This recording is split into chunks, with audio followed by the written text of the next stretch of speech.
Comprendre aujourd'hui pour défier demain. Mon parcours, c'est d'abord un parcours de juriste, voilà, mais j'ai de juriste, comme on dit, intellectualiste, hein, donc je m'intéresse au droit d'auteur en particulier.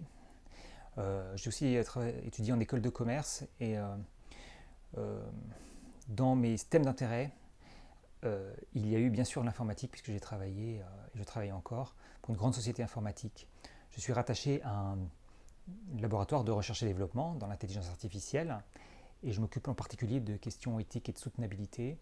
Je travaille aussi beaucoup dans ce qu'on appelle une académie de technologie de cette entreprise, voilà, qui permet d'avoir accès à des spécialistes du monde entier qui passent du temps à travailler sur des sujets importants qui sont un petit peu intersilos, si l'on veut. Voilà. Ce qui m'a amené à ces sujets-là, c'est une sorte de fascination pour un objet très mystérieux. À l'époque, pour moi, c'était l'informatique juridique et sa proximité avec le droit de l'informatique.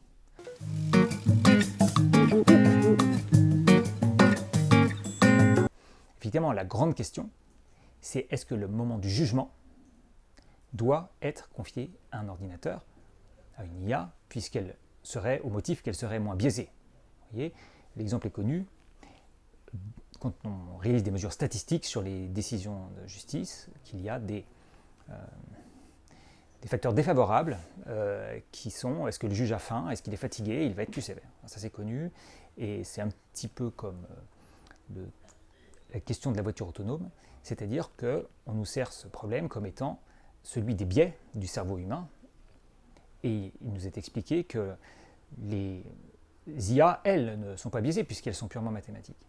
L'agent numérique, de ce point de vue-là, ne souffre pas du moindre biais.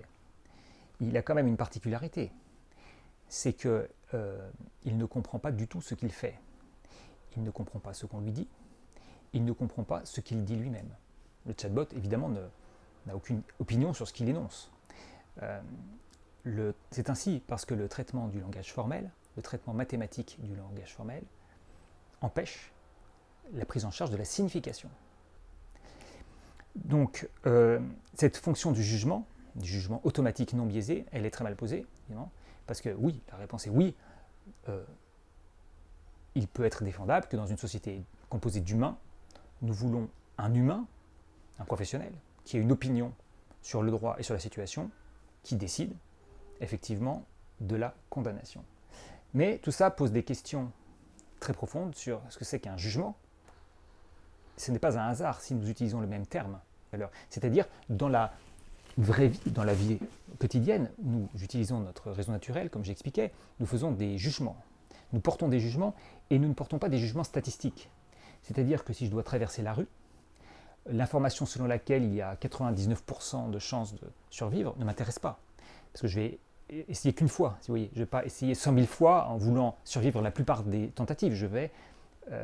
J'ai envie de savoir si dans ma circonstance à moi, peu important la statistique, il y a, oui ou non, un danger. Et donc là, c'est la différence entre le risque et le danger, si vous voulez.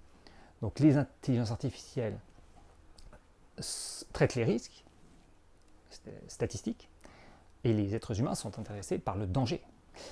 Le jugement, c'est ce moment, ce kéros, si vous voulez. En fait, nous en portons toutes les journées. Nous jugeons en permanence, dans nos relations, dans nos actions.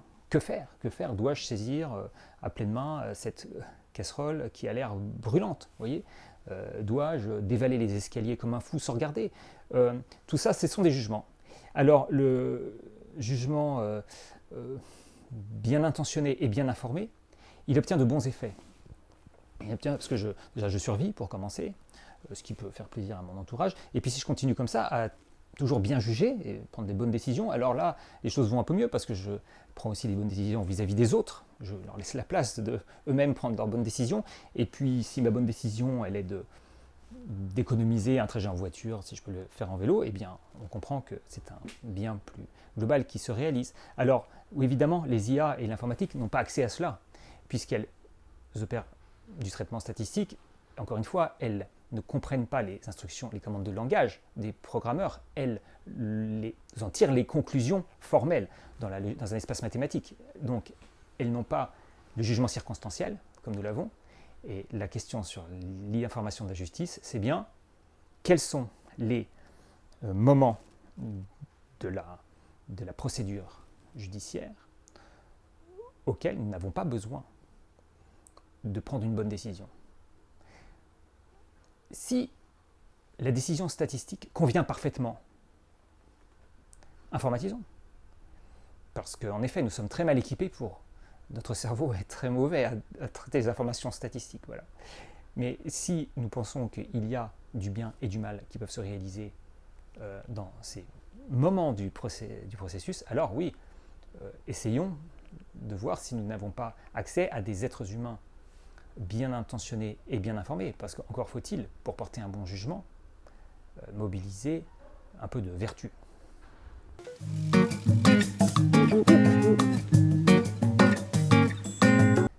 Il me semble que c'est à la fois beaucoup plus compliqué et beaucoup plus simple que ce que l'on pense.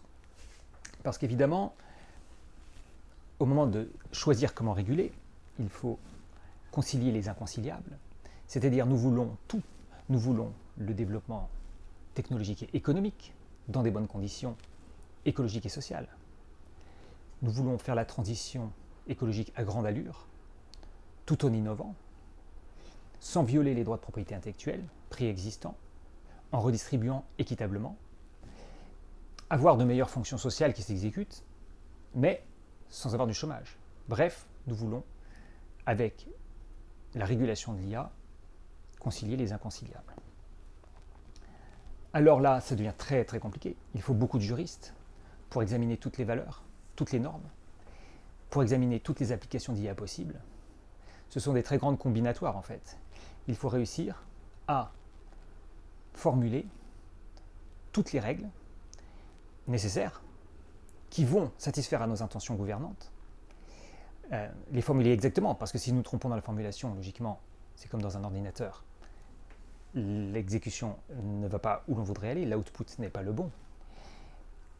Sachant encore que, et là un détail peut attirer notre attention, l'ensemble de toutes les règles de droit applicables aujourd'hui en France et en Europe et même dans le monde, puisque nos systèmes sont ouverts, personne ne les connaît ni ne les comprend. Quelques juristes ont quelques idées sur quelques tout petits champs de ces règles. Mais quand nous édicterons de nouvelles règles pour l'intelligence artificielle, nous aurons cette question avec ce grand point d'interrogation. Il faudra un jour tout réconcilier. Il faudra que le système complet soit un peu comme un système informatique, cohérent. Ça, c'est ce que nous ont expliqué les juristes modernes quand ils ont voulu se mettre à suivre la méthode scientifique au XVIIe siècle. Et là, il me semble que nous ne pouvons pas voir clair sur les bonnes règles à mobiliser sur l'intelligence artificielle si nous ne prenons pas en compte ce fait que tout notre système de gouvernance, public, privé, depuis des siècles, prend comme critère de qualité le critère scientifique. C'est-à-dire que pour les juristes, demander aux théoriciens du droit, la bonne règle, le bon système juridique, c'est le système cohérent, logique, formel, compréhensible, avec des bonnes définitions. En fait, le bon système juridique, c'est un système informatique.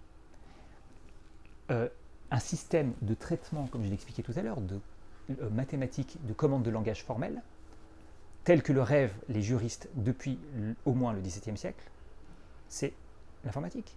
Donc en fait, nous avons des normes juridico-informatiques, elles gouvernent l'action humaine et l'action des machines, et nous voulons que ces normes nous emmènent à un lieu où nous aimerions aller. C'est-à-dire, nous voulons qu'elles nous assurent la prospérité dans des bonnes conditions sociales et écologiques. Alors, peuvent-elles le faire?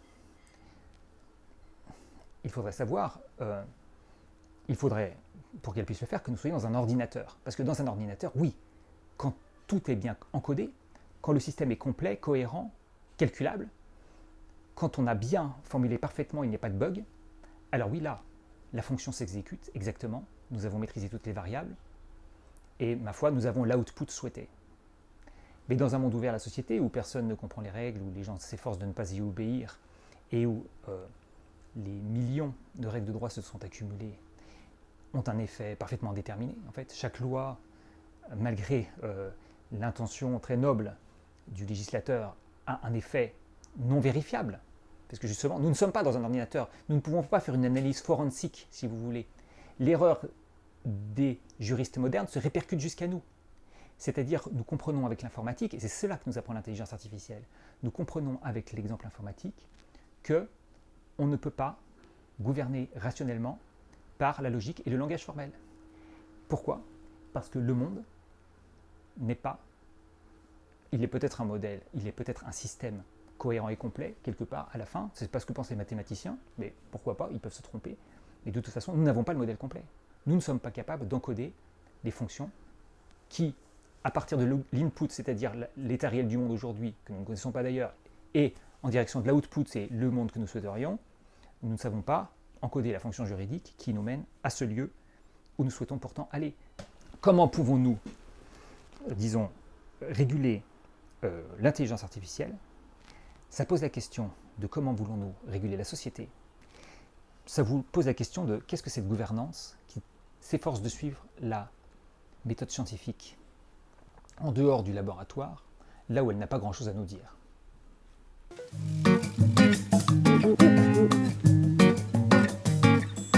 Nous avons besoin de beaucoup d'expertise. En particulier, nous voulons comprendre comment fonctionnent les intelligences artificielles, nous voulons savoir comment elles obtiennent leurs résultats. Alors oui, formons des experts.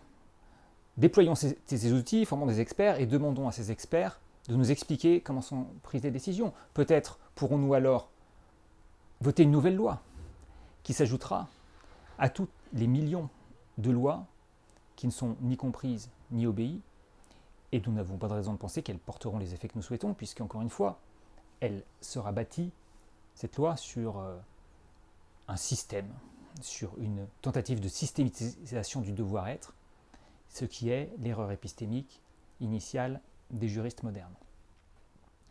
Alors comment réguler? Eh bien, je crois que le premier critère, presque le seul, c'est est-ce que ma nouvelle norme va différer encore le moment de ce jugement équitable?